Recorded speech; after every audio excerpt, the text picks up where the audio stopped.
Hello everyone, मैं शालिनी आप सभी का स्वागत करती हूँ आप सबके अपने शैक्षिक एवं ज्ञानवर्धक चैनल ज्ञान के मोती में।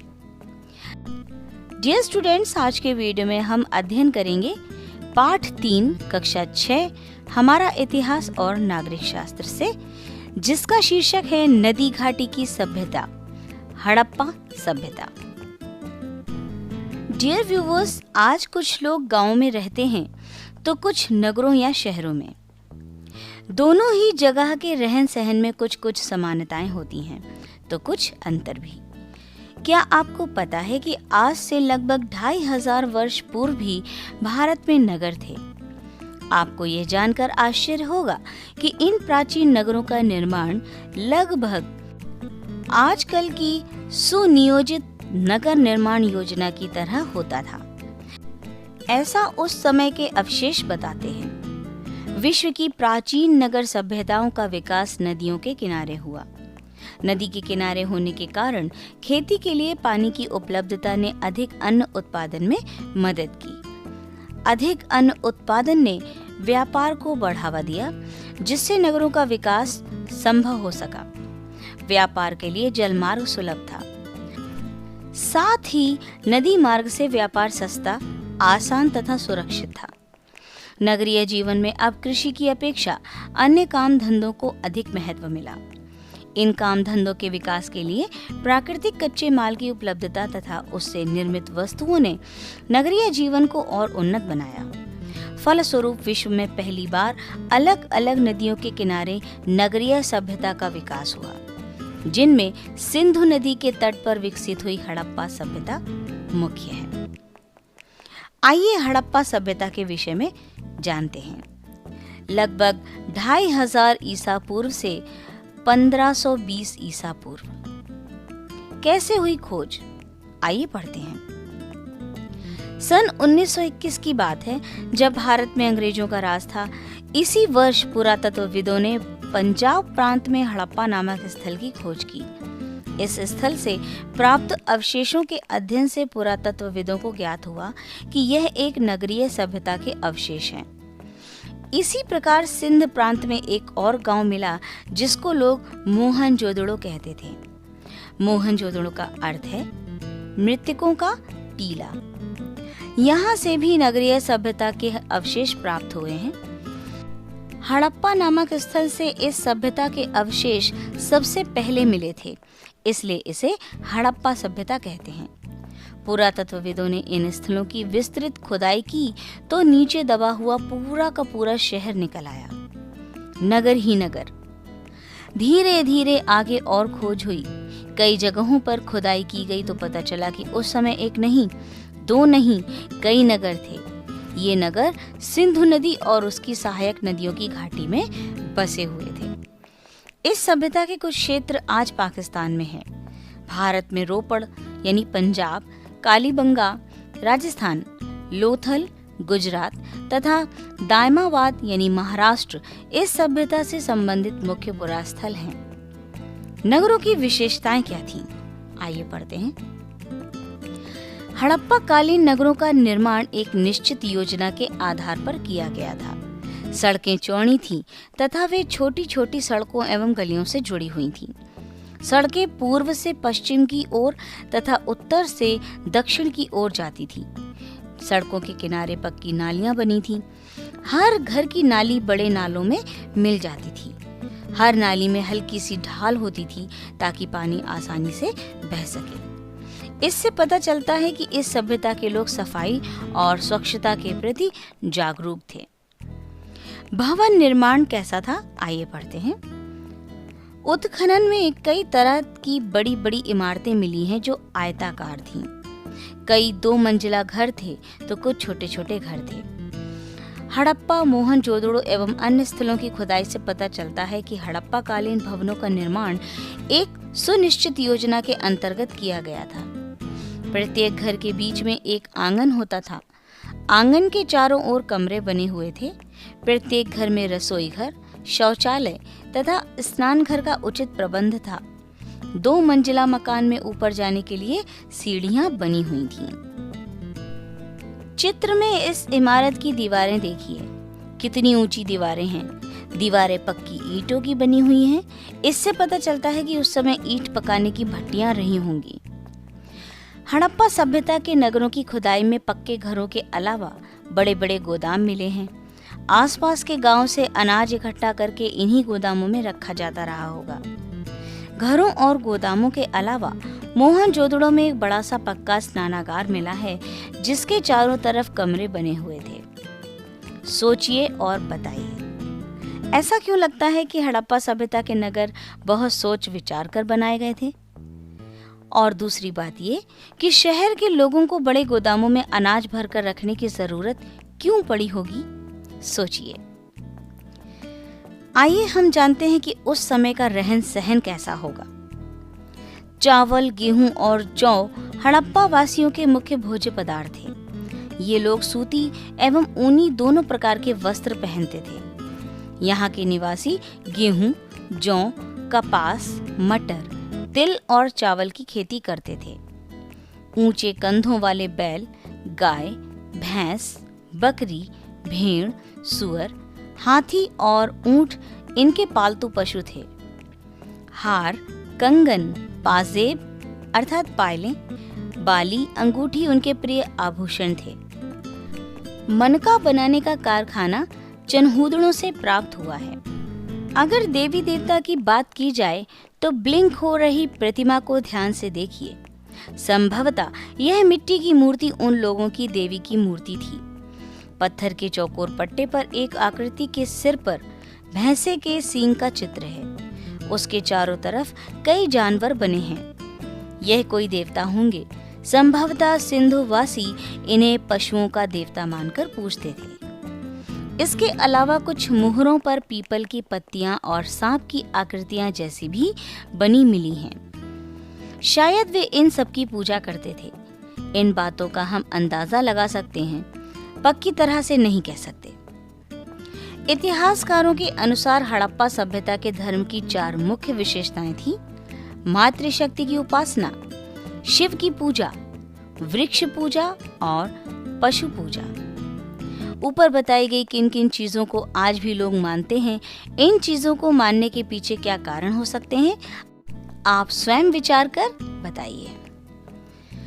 काम धंधे। सोचिए, पत्थर का भाला उन्होंने कैसे बनाया होगा? और ये भी सोचिए कि जब लोग पत्थर से औजार व हथियार बना लेते थे तो उन्होंने धातु की चीजें बनाना क्यों शुरू किया होगा? डियर स्टूडेंट्स, खुदाई में तांबे और कांसे की बनी हुई कुल्हाड़ी, दर्पण, आरी, कंघियां, उस्तरा प्राप्त हुए हैं। इसका मतलब यह हुआ कि सिंधु घाटी के लोग जमीन में से धातु निकालने और उसे साफ करने तथा गलाकर चीजें बनाने के तरीके से बाखूबी परिचित थे। डियर व्यूअर्स, आपकी जानकारी के लिए बता दूं कि कांसा तांबा और जस्ता को मिलाकर बनाई गई धातु है। आश्चर्य की बात तो यह है कि धातु की चीजें बनाने के साथ साथ लोग पत्थर के औजार भी बनाया करते थे। इसका कारण शायद यह था कि तांबा व कांसा जैसी धातुएं पत्थर की तुलना में बहुत ज्यादा मजबूत नहीं थीं। ये धातुएं हर जगह आसानी से मिल भी नहीं पाती थीं। इसलिए लोग कई औजार पहले की तरह पत्थर के ही बनाते रहे। इस बैलगाड़ी में 2 बड़ी खोज छिपी हैं। एक है पहिया व दूसरा है बैलगाड़ी। सोचकर बताइए कि हड़प्पा सभ्यता में बैलगाड़ी एक जरूरी चीज क्यों रही होगी। और दूसरी बात ये कि आप अपने आसपास किस किस काम में पहिए या चक्के का प्रयोग देखते हैं। सोचिए और लिखिए। डियर स्टूडेंट्स, उस समय चक्के का इस्तेमाल मिट्टी के बर्तन बनाने के लिए भी होने लगा था। इसलिए पहले की तुलना में बहुत अच्छे किस्म के बर्तन बनाए जाने लगे थे। इन चित्रों में दिख रही चीजों से आप अनुमान लगा सकते हैं कि हड़प्पा के नगरों में बहुत से कारीगर रहते थे। नगर के लोग अपनी जरूरतों की सब चीजें घर पर नहीं बनाते थे। अलग अलग चीजों को बनाने वाले अलग अलग कारीगर थे जो अपनी चीजें बनाकर दूसरों को बेचते थे। वस्तु विनिमय। आइए सबसे पहले जानते हैं कि वस्तु विनिमय क्या होता है। वस्तु के बदले दूसरे वस्तु का लेना और देना वस्तु विनिमय कहलाता है। हड़प्पा सभ्यता के लोग एक वस्तु के बदले दूसरी वस्तुओं को ले देकर व्यापार करते थे। इसके लिए वे रुपए या सिक्कों का प्रयोग नहीं करते थे। उस समय रुपए पैसे का प्रचलन नहीं था। आइए व्यापार के विषय में पढ़ते हैं। हड़प्पा के नगरों से पत्थर, हाथी दांत, धातु एवं मिट्टी की बनी वस्तुएं मिली हैं।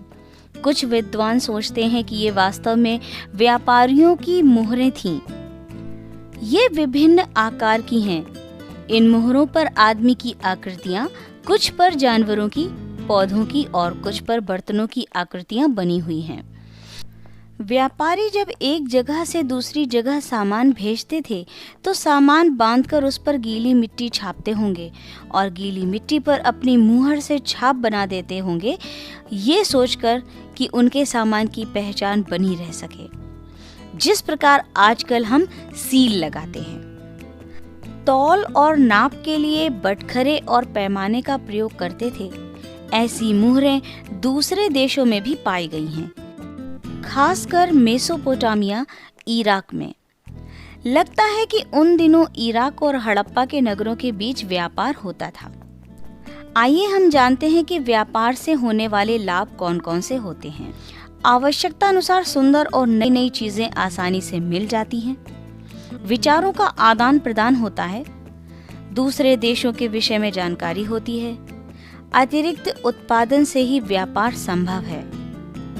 जे स्टूडेंट्स, हड़प्पा सभ्यता की लिखावट के विषय में पढ़ा जाए तो हड़प्पा सभ्यता की मुहरों पर संकेत के रूप में लेख लिखे हैं, जिससे उनके अक्षर चित्रों जैसे लगते हैं। विद्वान आज भी इस लिखावट को पढ़ नहीं पाए हैं, इसलिए हड़प्पा सभ्यता को आद्य ऐतिहासिक युग के अंतर्गत रखा जाता है। खुदाई से मिले अवशेषों के आधार पर ही हम इस सभ्यता के बारे में जानकारी प्राप्त करते हैं। हड़प्पा संस्कृति के लोथल क्षेत्र में मिले बंदरगाह के अवशेषों से पता चलता है कि ये लोग नदी या समुद्र से व्यापार करते थे। लोथल मुख्यतः व्यापारिक नगर रहा होगा, क्योंकि यहाँ से बंदरगाह, गोदी, मुहरें और गोदाम के अवशेष मिले हैं। नगर निर्माण योजना के साथ साथ अन्य विशेषताओं के आधार पर यह अनुमान लगाया जा सकता है कि इनकी शासन व्यवस्था काफी सुदृढ़ रही होगी। युद्ध संबंधी अस्त्र शस्त्रों के न मिलने के कारण कहा जा सकता है कि राज्य में शांति एवं सुव्यवस्था थी। नगरों का खत्म होना। आज से 4-5 हजार वर्ष पहले हड़प्पा में नगर बने हुए थे। ये नगर लगभग 1000 साल तक बने रहे, फिर किसी कारण से नष्ट हो गए और मिट्टी में दब गए। क्या कारण हो सकते हैं? बाढ़, भूकंप, महामारी, आक्रमण, आग या फिर आर्यों का आना। नगर निर्माण कला का विकास इस सभ्यता की विशिष्ट देन है। यहाँ के लोगों ने घर बनाने में पक्की ईंटों का प्रयोग किया। पानी निकास हेतु नालियों की समुचित व्यवस्था सर्वप्रथम हड़प्पा वासियों ने की। हड़प्पा सभ्यता के नगरों के खत्म होने के बाद कई 100 सालों तक भारत में कोई नगर नहीं बसे। आइए और भी जानते हैं। हड़प्पा सभ्यता के निवासी बहुत शांति प्रिय थे, क्योंकि यहाँ से लड़ाई के अस्त्र शस्त्र बहुत ही कम संख्या में मिले हैं। यह सभ्यता कांस्य युगीन सभ्यता थी। हड़प्पा सभ्यता भारत की पहली नगरीय सभ्यता थी। सबसे पहले कपास उत्पादन करने का श्रेय हड़प्पा सभ्यता के लोगों को है। हड़प्पा सभ्यता के लोग सूती कपड़ों का प्रयोग किया करते थे। सभी भारतीय लिपियां बाएं से दाएं लिखी जाती हैं, लेकिन हड़प्पा की लिपि दाएं से बाएं लिखी जाती थी। आइए शब्दावली पर नजर डाल लेते हैं। सभ्यता किसे कहते हैं? मानव सभ्य तब कहा जाता है जब वह अपने जीवन के तरीके को बदल देता है और पुराने रीति रिवाजों से आधुनिक रीति रिवाजों को अपनाकर नई स्थिति में पदार्पण करता है। योजना क्या कहलाती है? किसी कार्यक्रम को संपन्न करने से पूर्व उसकी रूपरेखा तैयार करना योजना कहलाती है। व्यापार, उत्पादित वस्तुओं को एक जगह से दूसरे जगह भेजकर अतिरिक्त लाभ कमाना, जिससे उत्पादन में और अधिक वृद्धि हो सके, व्यापार कहलाता है। शताब्दी क्या है? 100 वर्ष का समय, जैसे सन 2002 को 21वीं शताब्दी कहते हैं। डियर व्यूवर्स, चलते चलते विश्व की प्राचीन सभ्यताओं पर एक नजर डाल लेते हैं। मेसोपोटामिया सभ्यता 5000 ईसा पूर्व से 2000 ईसा पूर्व। यह सभ्यता दजला फरात नदी के किनारे विकसित हुई। जिगुरत में इनके प्रमुख देवता निवास करते थे। इनकी लिपि चित्रात्मक थी। मिस्र की सभ्यता 5000 ईसा पूर्व से 2000 ईसा पूर्व। मिस्र सभ्यता को नील नदी का वरदान कहते हैं। शवों को संरक्षित करने के लिए उनके शरीर पर नाइट्रॉन नामक पदार्थ का लेप लगाकर उसे पतले एवं मुलायम कपड़े से ढक देते थे।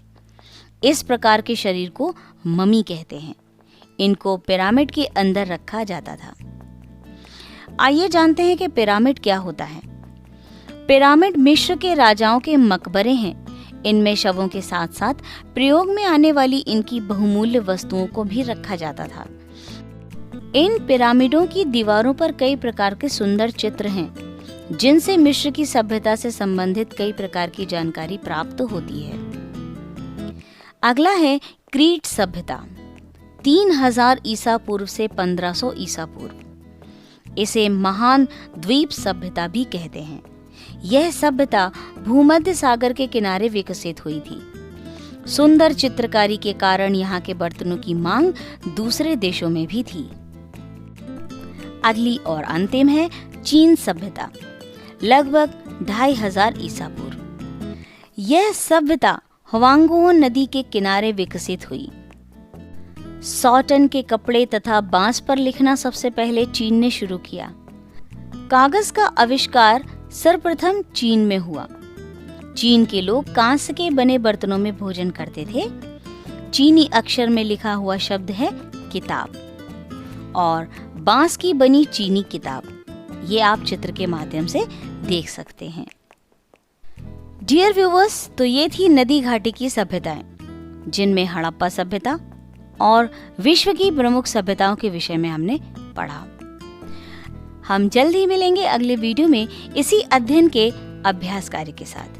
तब तक के लिए अपना विशेष ध्यान रखिए। अगर आप मेरे चैनल पर नए हैं तो मेरे चैनल को सब्सक्राइब कीजिए और हाँ, ज़्यादा से ज़्यादा शेयर कीजिए ताकि अन्य बच्चे भी इस वीडियो का लाभ प्राप्त कर सकें। खूब पढ़ें, खूब पढ़ें। Thank you.